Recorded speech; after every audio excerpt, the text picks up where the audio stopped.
The Bible Study Podcast, episode 247. Today, the Bible Study Podcast begins the study of 2 Samuel.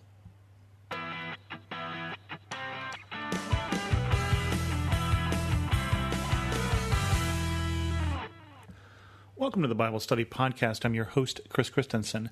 I had said last week we might start 2 Samuel, or we might begin a study on the fundamentals of Christianity. I've decided I'm not quite ready for that study yet, and so we'll do 2 Samuel, and that will give me time, a lot of time, I suspect, to prepare for the next one. 2 Samuel 1, David hears of Saul's death. You may remember that at the end of the last book, 1 Samuel, and these are a two-part series of books, that Saul and his sons were all killed by the Philistines. And I say all killed, but that's not quite true, and we'll see that presents a problem in a minute. Chapter 1. After the death of Saul, David returned from striking down the Amalekites and stayed in Ziklag 2 days.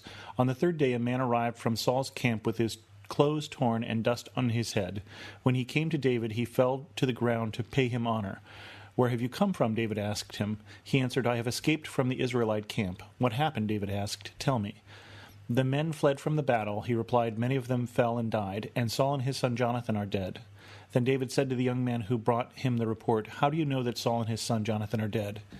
"I happened to be on Mount Gilboa," the young man said, "and there was Saul, leaning on his spear, with the chariots and their drivers in hot pursuit. When he turned around and saw me, he called out to me, and I said, 'What can I do?' He asked, 'Who are you?' 'An Amalekite,' I answered. Then he said, 'Stand here by me and kill me. I'm in the throes of death, but I'm still alive.' So I stood beside him and killed him, because I knew that after he had fallen he could not survive. And I took the crown that was on his head and the band on his arm, and I have brought them here to my Lord." Then David and all the men with him took hold of their clothes and tore them. They mourned and wept and fasted till evening for Saul and his son Jonathan, and for the army of the Lord and for the nation of Israel, because they had fallen by the sword. David said to the young man who brought him the report, "Where are you from?"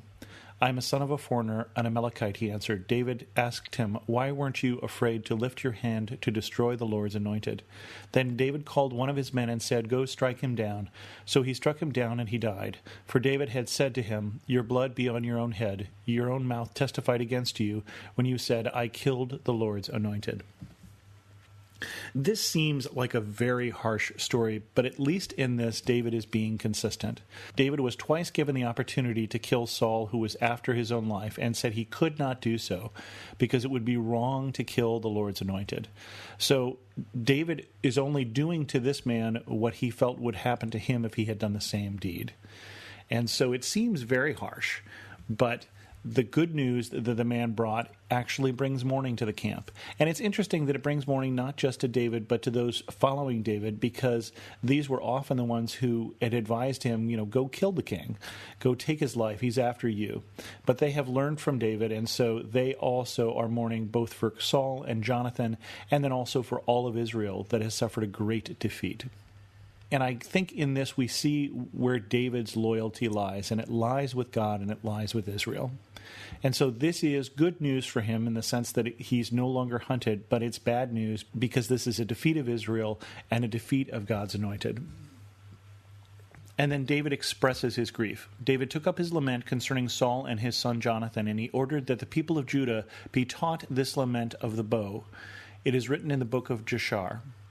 "A gazelle lays slain in your heights, Israel, how the mighty have fallen. Tell it not in Gath, proclaim it not in the streets of Ashkelon, lest the daughters of the Philistines be glad, lest the daughters of the uncircumcised rejoice. Mountains of Gilboa, may you have neither dew nor rain, may no showers fall on your terraced fields, for there the shield of the mighty was despised, the shield of Saul no longer rubbed with oil. From the blood of the slain, from the flesh of the mighty, the bow of Jonathan did not turn back, the sword of Saul did not return unsatisfied. Saul and Jonathan, in life they were loved and admired, and in death they were not parted. They were swifter than eagles, they were stronger than lions. Daughters of Israel, weep for Saul, who clothed you in scarlet and finery, who adorned your garments with ornaments of gold. How the mighty have fallen in battle. Jonathan lies slain on your heights. I grieve for you, Jonathan, my brother. You were very dear to me. Your love for me was wonderful, more wonderful than that of women. How the mighty have fallen. The weapons of war have perished." Going on into the next chapter, David is finally made king. Or was David already king? David was anointed by God as king through Samuel. When is a king not a king? He's been anointed as king, and yet he has not been king. Saul has been king. And so finally in the second chapter, we get this. In the course of time, David inquired of the Lord, "Shall I go up to one of the towns of Judah?" He asked. The Lord said, "Go up." David asked, "Where shall I go?" "To Hebron," the Lord answered. So David went up there with his 2 wives, Ahinoam of Jezreel and Abigail, the widow of Nabal of Carmel. David also took the men who were with him, each with his family, and they settled in Hebron and its towns. Then the men of Judah came to Hebron, and there they anointed David king over the tribe of Judah. When David was told that it was the men of Jabesh-Gilead who had buried Saul, he sent messengers to them to say to them, "The Lord bless you for showing this kindness to Saul your master by burying him. May the Lord now show you kindness and faithfulness, and I too will show you the same favor because you have done this. Now then, be strong and brave, for Saul your master is dead, and the people of Judah have anointed me king over them." Now he is king at this time over Judah. Judah is one of the 12 tribes of Israel, and he is of the tribe and the lineage of Judah. So still a king and not a king. And there's one more problem, and that is a civil war. Meanwhile, Abner the son of Ner, the commander of Saul's army, had taken Ish-Bosheth, the son of Saul, and brought him over to Mahanaim. He had made him king over Gilead, Asher, and Jezreel, and over Ephraim, Benjamin, and all Israel. Ish-Bosheth, the son of Saul, was 40 years old when he became king over Israel, and he reigned 2 years. The tribe of Judah, however, remained loyal to David. The length of time David was king in Hebron over Judah was 7 years and 6 months. Abner, son of Ner, together with the men of Ish-Bosheth, son of Saul, left Mahanaim and went to Gibeon. Joab, son of Zeruiah, and David's men went out and met them at the pool of Gibeon. One group sat down on one side of the pool, and the other group on the other. Then Abner said to Joab, "Let's have some of the young men get up and fight hand-to-hand in front of us." "All right, let them do it," Joab said. So they stood up and were counted off, 12 men for Benjamin, and Ish-Bosheth, son of Saul, and 12 for David. Then each man grabbed his opponent by the head and thrust his dagger into his opponent's side, and they fell down together. So the place in Gibeon was called Helkath Hazurim. The battle that day was very fierce, and Abner and the Israelites were defeated by David's men. The 3 sons of Zeruiah were there, Joab, Abishai, and Asael. Now Asael was fleet-footed as a wild gazelle. He chased Abner, turning neither to the right nor to the left as he pursued him. Abner looked behind him and asked, "Is that you, Asael?" "It is," he answered. Then Abner turned to him, "Turn aside to the right or left, take one of the young men and strip him of his weapons." But Asael would not stop chasing him. Again Abner warned Asael, "Stop chasing me. Why should I strike you down? How could I look your brother Joab in the face?" But Asael refused to give up the pursuit. So Abner thrust the butt of his spear into Asael's stomach, and the spear came out through his back. He fell there and died on the spot, and every man stopped when he came to the place where Asael had fallen and died. But Joab and Abishai pursued Abner, and as the sun was setting, they came to the hill of Ammah, near Giah, on the way to the wasteland of Gibeon. There the men of Benjamin rallied behind Abner. They formed themselves into a group and took their stand at the top of a hill. Abner called out to Joab, "Must the sword devour forever? Don't you realize that this will end in bitterness? How long before you order your men to stop pursuing their fellow Israelites?" Joab answered, "As surely as God lives, if you had not spoken, the men would have continued pursuing them until morning." So Joab blew the trumpet, and all the troops came to a halt. They no longer pursued Israel, nor did they fight any more. All that night Abner and his men marched through Arabah. They crossed the Jordan, continued through the morning hours, and came to Mahanaim.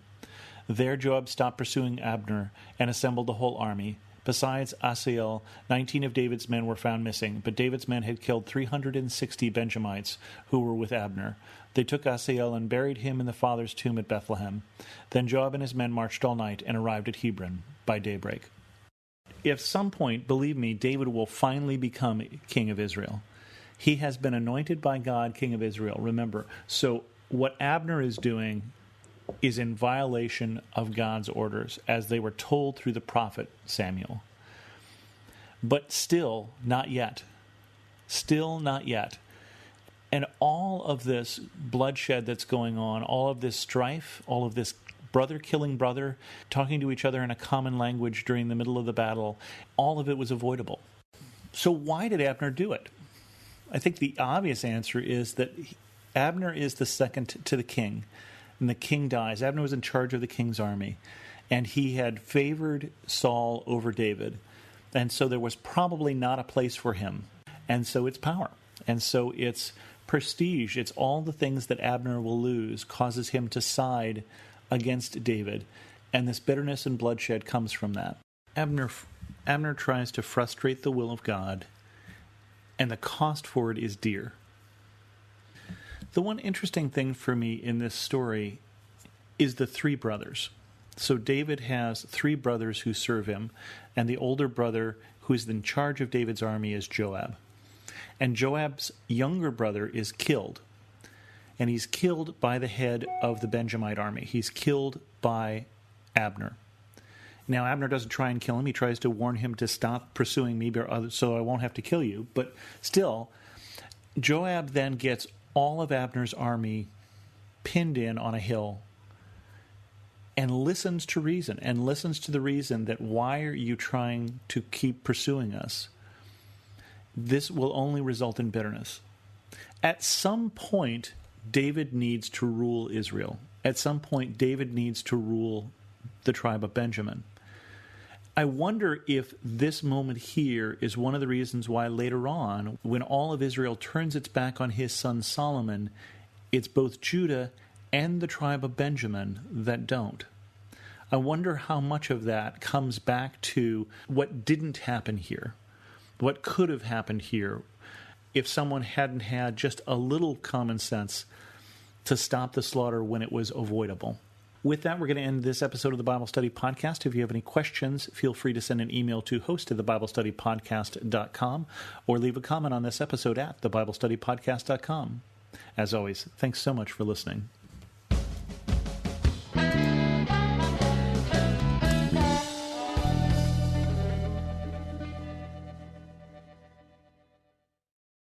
Feeling stressed? Let's take better care of you. I'm Bonnie Gray, the host of Breathe, the Stress Less podcast. Subscribe at lifeaudio.com.